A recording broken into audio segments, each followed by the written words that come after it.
Welcome to Kenpo University. My name is Al Babinick, and I'm your instructor.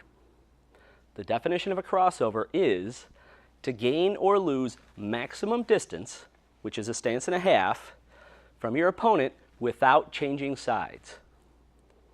To gain or lose maximum distance, a stance and a half, from your opponent without changing sides.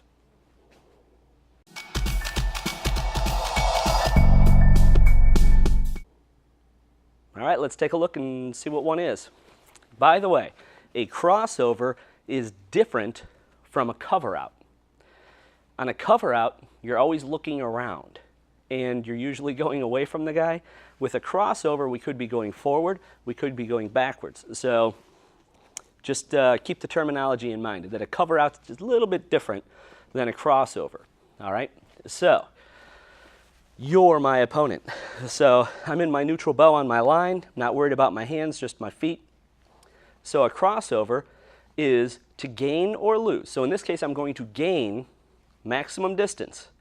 So I'm going to add half a stance and then a full stance, stance and a half, to my opponent, because I'm coming towards you, without changing sides. I'm still facing this way. So that was a front crossover. Now, if I was going to lose distance, and a lot of times, so as I lose distance, I'm going to do a left rear cross. So I do my left rear crossover. That loses half a stance. And then when I step out the rest of the way, there's my stance and a half. So I've got my neutral bow, I'm back into it.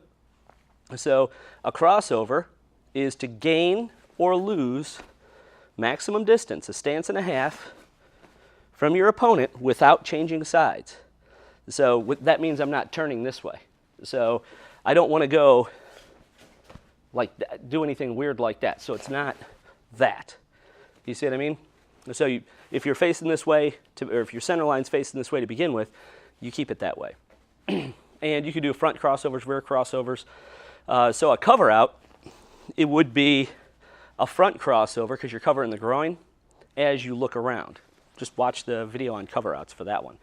So we are gaining or losing maximum distance from our opponent, which is a stance and a half, without changing sides. Said a little bit backwards, I tell you. You get the idea. Thank you for watching this video production from Kenpo University.